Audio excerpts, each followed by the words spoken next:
Alert na ang Armed Forces of the Philippines o AFP sa Surigao del Norte matapos tambangan ng umano'y mga miyembro ng New People's Army ang isang convoy ng humanitarian and relief operation sa Barangay Linunganan, San Francisco. At mula sa Surigao City, may report si Jenilyn Gakit live. Magandang tanghali sa iyo, Jenilyn. Yes, magandang tanghali, Wayla. Nakataas na ang alerto ngayon ng Armed Forces of the Philippines sa probinsya ng Surigao del Norte matapos ang nangyari sa pananambang ng di umano'y NPA sa humanitarian trucks ng EFP sa Barangay Linunganan, San Francisco, Surigao del Norte.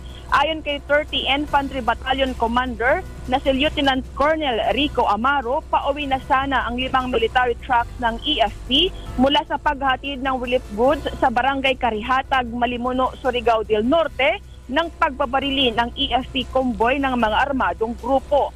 Anya, tumagal ang palitan ng putok ng hanggang 5 minuto.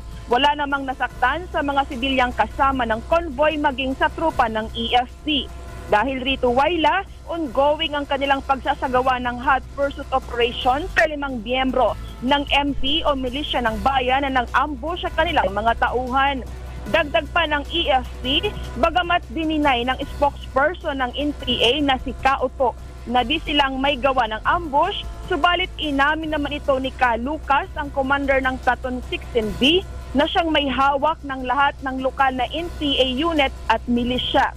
Ito'y pagpapatunay lamang nila na hindi seryoso ang mga NPA sa kanilang idineklarang unilateral ceasefire para di umano ipakita ang simpatsya nila sa mga biktima ng lindol at mag-giveaway sa humanitarian at relief operation ng mga militar.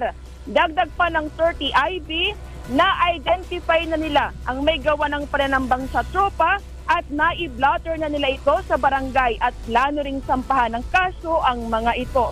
Samantala, nananawagan naman ang EFP sa mga gustong tumulong sa mga remote areas ng earthquake-affected areas ng Surigao del Norte na makipag-ugnayan lamang sa kanila at safe nilang maihahatid ang tulong sa barangay na gusto nilang tulungan. At yan muna ang ating update mula dito sa 30 IB Camp ng Santa Cruz, Placer. Balik sa iyo, Waylan. Maraming salamat sa iyo, Jenilyn Gakit live mula sa Surigao City. Susunod, mining companies pinag-aaralan na mga gagawing hakbang matapos kansilahin ng DNR ang 75 Mineral Production Sharing Agreements. DPWH patuloy ginagawang pagsasayos sa mga karsada at tulay na nasira ng malakas na lindol sa Surigao. At Chief Presidential Legal Counsel Attorney Salvador Panelo naniniwalang maaari pa rin ituloy ang sinuspending peace talks sa National Democratic Front kung ititigil ng NPA ang mga illegal nitong gawain.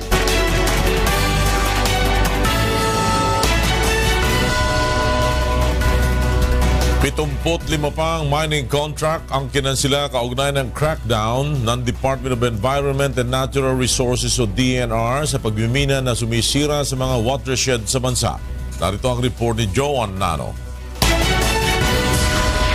Pinagpapaliwanag ng Department of Environment and Natural Resources ang iba't ibang mining companies sa bansa matapos na pansamantalang kanselahin ng ahensya ang nasa 75 Mineral Production Sharing Agreement na mga kumpanyang nag-ooperate malapit sa watershed.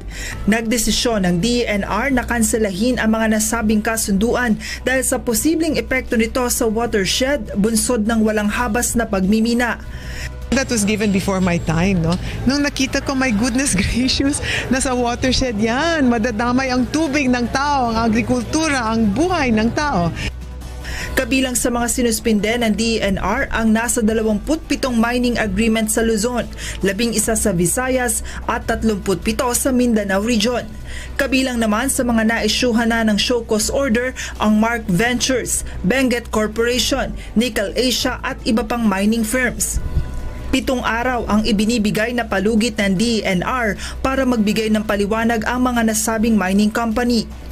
Tiniyak naman ng ahensya na wala itong magiging epekto sa kabuhayan ng mga nagtatrabaho sa minahan dahil non-operational naman ang mga ito sa ngayon. Samantala, dumipensa naman si Secretary Lopez sa issue na maraming foreign investors na ang nangangambang mamuhunan sa bansa dahil sa sunod-sunod na pagpapasara ng malalaking mining companies. Like we are shirking in our responsibility. Are we saying mas importante ang pera nila kaysa ang buhay ng tao? You can't mine in a watershed. But it's in a watershed and umuulan taon-taon sa Pilipinas. Baka may earthquake. Sinong madadamay dyan? Hindi yung mining company, yung tao na doon nakatira. Giit ng kalihim, ginagawa lamang niya ang kanyang tungkulin na pangalagaan ang likas na yaman ng bansa at kapakanan ng mga taong higit na maapektuhan kapag tuluyan itong nasira. Joan Nano, UNTV News and Rescue, Quezon City. Samantala, pinag-aaralan pa ng mga mining company sa bansa ang gagawing hakbang matapos na kansilahin ng DNR ang kanilang mga mining contract. Mula sa Quezon City, may report si Ray Pelayo. Live. Yes, Ray? Lord, panandalian lamang ang epekto sa mining industry na mga naging desisyon ng DNR sa mga minahan sa bansa. Ito ang assessment ng Global Ferronickel Holdings na isa sa mga kumpanyang apektado ng napipintong pagpapasara sa 23 minahan sa bansa. Ayon sa mga kumpanya, pinag-iisipan na nila ang susunod nilang hakbang gaya ng pag-apila sa Malacanang, partikular kay Pangulong Duterte. At kung hindi sila papansinin nila, ay mapipilitan silang humingi ng tulong sa Korte Suprema. Kahapon ay inianunsyo ng DNR ang pagkansila sa 75 Mineral Production Sharing Agreement. Noong February 2 naman ay pinag-utos din ng DNR ang pagpapasara sa 23 mining operations sa bansa at ang pagsuspinde sa 5 iba pa. Ayon naman sa Chamber of Mines, hindi na issue kung lumabag ba ang mga kumpanya sa environmental laws o issue ng freedom of information, kundi ang dapat pagtuunan ng pansin ay kung naipatutupad pa ba ang due process, lalo na sa pagtrato sa mga kontrata. Nililaw nilang Chamber of Mines na dominante pa rin ng mga Pilipinang investors sa pagmimina ang kumpara sa mga foreigner. Kinwestiyon naman ng mining consultant na si Attorney Deo Contreras ang basihan ni Secretary Gina Lopez na nasa watershed ang mga mining operation na kaya ito ipinasasara. Base aniya sa Mining Act, ang isang watershed ay isang lugar na pagtitipunan ng tubig na kaiba naman sa kalagayan ng mga ipinasasarang minahan. Kailangan din anya itong may proklama na protected area para hindi na ito maisama pa sa mapa ng maaaring minahin sa bansa.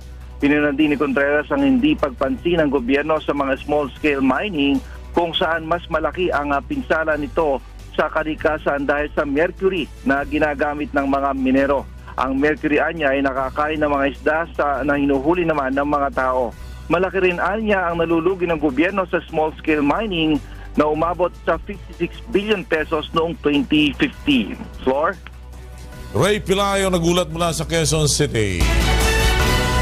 Samantala, tinutulan ng Chamber of Mines ang ginawang pagkansila ni DNR Secretary Gina Lopez sa 75 pang Mineral Production Sharing Agreement o MPSA.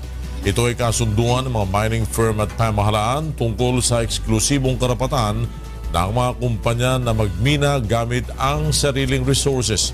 Nagbibigay ang mga kumpanya sa pamahalaan ng porsyento mula sa kinikita sa pagmimina. Ayon sa Chamber of Mines, dapat ay may basbas si Pangulong Rodrigo Duterte bago kansilahin ni Lopez ang mga kontrata. Iimbestigahan ng Bureau of Customs ang umano'y pangingikil ng mga taga-Office of the Commissioner sa ilang kawani ng ahensya kapalit ng kanilang promotions. May report si Leslie Longbowen. Nakatanggap ng ilang sumbong ang pamunuan ng Bureau of Customs sa kanilang mga tauhan na mayroon umanong mga nagpapakilalang mula sa Office of the Commissioner o OCOM at nang hihingi ng kaukulang halaga ng pera kapalit ng promotion. Kasunod ito ng pangakong promotion ni BOC Commissioner Nicanor Faeldon sa mga karapat-dapat na kawani ng kagawaran.